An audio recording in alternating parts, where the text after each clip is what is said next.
Story time. How I made over $100,000 doing what I love. I'm gonna take you all the way back. From a young age, I always was a creative, and at the ripe age of about 11 years old, my parents had already started asking me, and dare I say pressuring me, into telling them what I wanted to be when I grew up.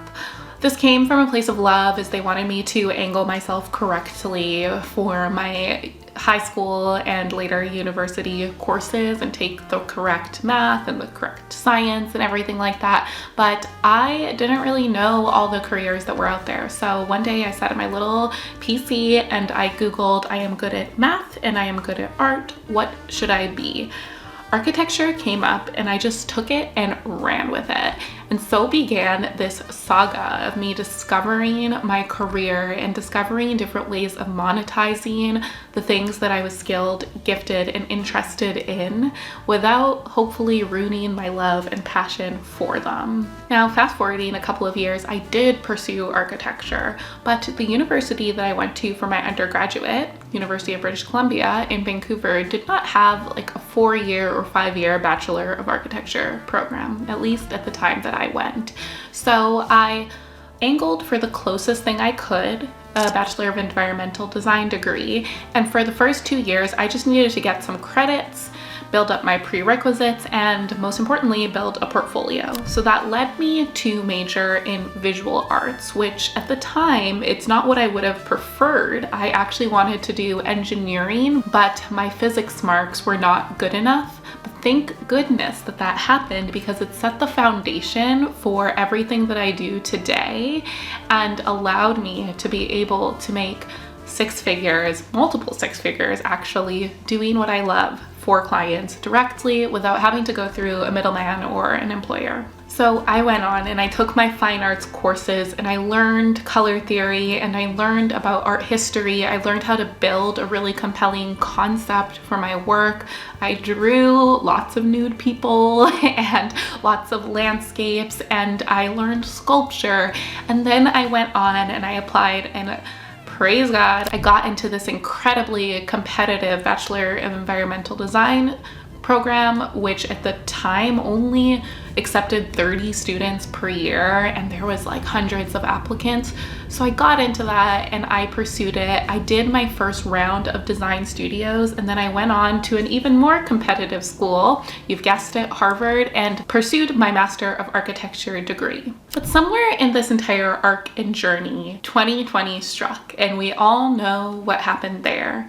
It derailed all of my plans, and I was completely on a mission to become an architect, but I lost my internship for the summer, and I had to find a quick way to make income. Now, because of my visual arts training and background, and probably some of my personal propensities, I knew that I was good at aesthetics, and I knew that I had the hard skills needed to do graphic design. So I took a try. I put myself out there. I posted on Instagram and said, you know, if anybody wants a logo design or some graphic design help, I would love to do that for you.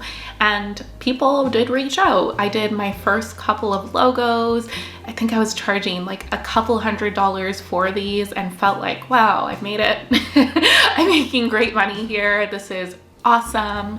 And just really leaned into that. But very quickly, the demand superseded the supply that I was able to provide. And so I naturally increased my prices a little bit. The demand still didn't slow down. And I would say that this was where my luck came in. Now, to all the people that I mentor that are building something, I always share with them that there is always these serendipitous moments that happen in business. There's nobody's story who you'll ever listen to that there's not a moment in it that you're like, well, I can't quite recreate that. You got lucky, or you had circumstances that I do not have. And I think that that's actually absolutely true.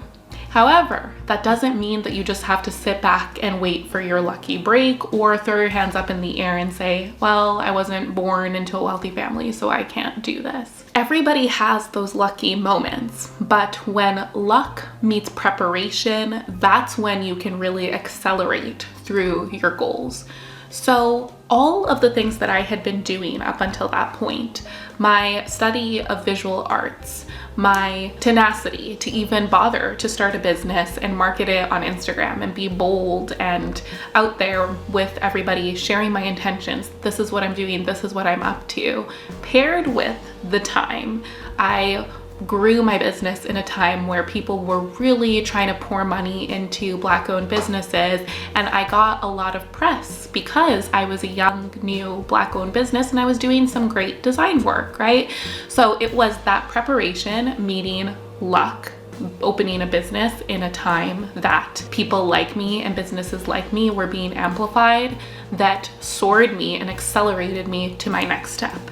Now that was only a boost, it was only a push. Many other businesses got that same boost, but I was able to sustain it. So this was around the time where I had raised my prices and now I was doing 4-figure brands for people. I was getting great press and I was getting more and more demand. And so I actually hired my first employee who is still with me today. That helped me to manage the demand, but I really quickly realized that hey, I need to learn a little bit about growing a business because it looks like that's what I'm doing here. And I was also starting to learn that there's all sorts of other types of design outside of just architecture that balance these two sides of my brain, the pragmatic and the whimsical. And so I started doing my research. I listened to so many podcasts. I watched lots of YouTube videos. I read books. I took courses, and I started to learn about business strategy, mostly from a perspective of wanting to grow my own business.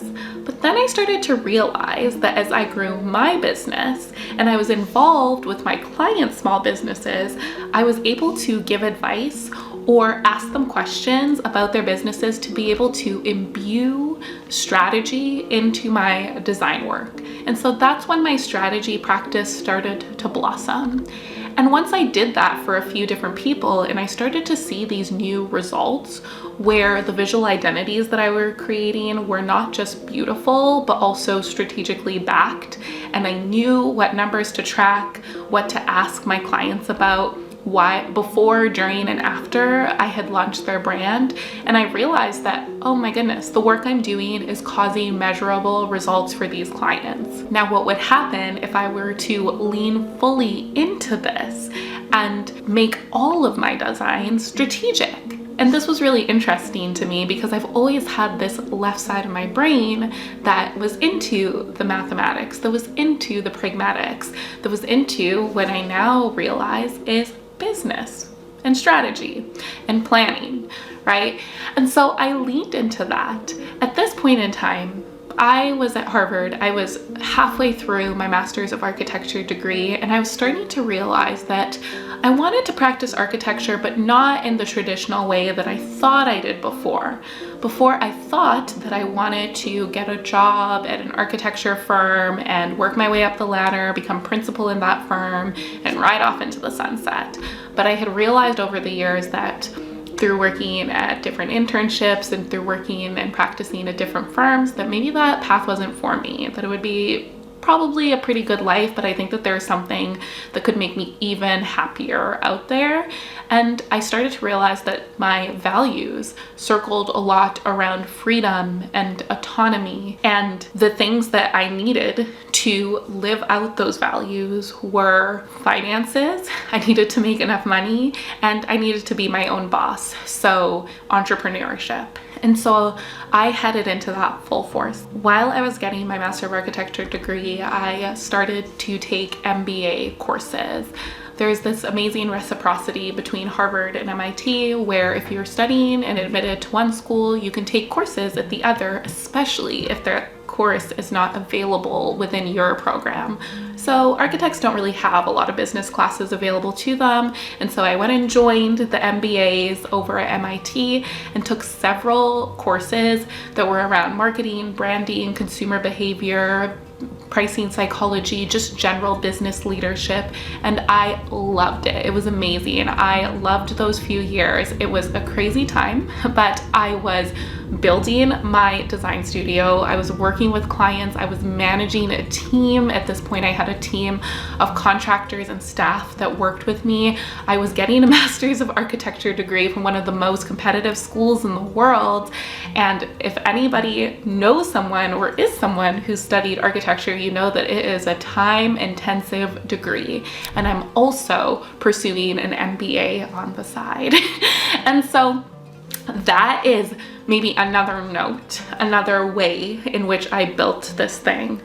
I worked really hard.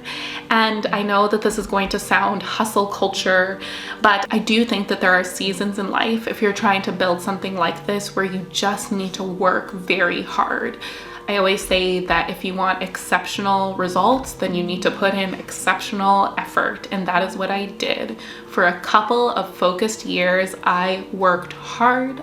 I didn't sleep a ton, but I am grateful for it now because it built the foundation that I needed, such that after I graduated from these 2 degrees, I was able to work briefly in New York City and get some great experience just working with and for bigger brands, because up until that point, the vast majority of my clients were small businesses. I had a couple of breakout larger clients there from universities and government clients and things like that, but I hadn't really worked with like big luxury brands as I do now. I went and worked in corporate. That was helpful for building my confidence and building my network, but what corporate really taught me was that I can totally do this on my own.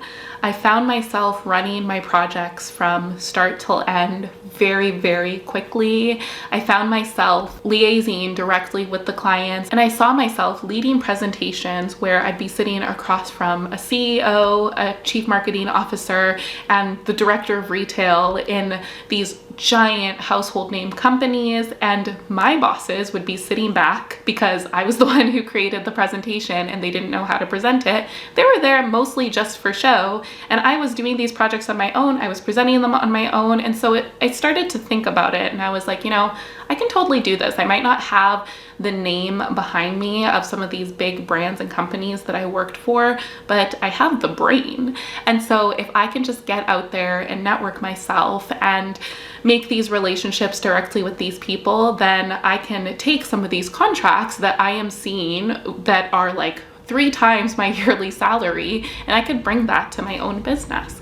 And so I left corporate and I tried to do just that, and I started to succeed. Now, I'd be lying if I said that I was at the pinnacle of where I want to go, but I've reached great milestones, and I blew past my goal years ago of being able to make $100,000 doing this, and I've started to accomplish the things that I wanted, and I've started to build that life with the freedom and autonomy that I so deeply value. And I believe anyone can too, with a season of extraordinary effort, with self-belief, and honestly with the right relationships and the right network.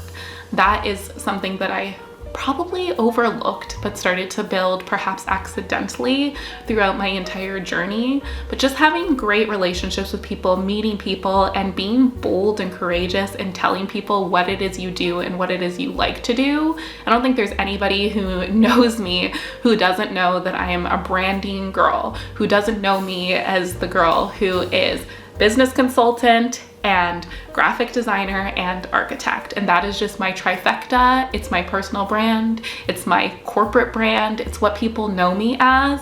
And that was built through years and years and years of just sharing with people what it is I do, with putting my work out there, and with having friendly conversations with lots of people, and being excited to help them with anything that falls within that triangle, that trifecta of work that I love to do. My name's Tosin. It's great to meet you. Now you know a big part of my life story, and I would love to hear a little bit of yours. Feel free to leave a comment down below if there's any part of this that resonated with you, or sharing a bit about yourself. And if you'd ever like to talk, if you're building something, I would love to have a consultation with you and hear about your specifics. Take good care, and I'll talk to you soon.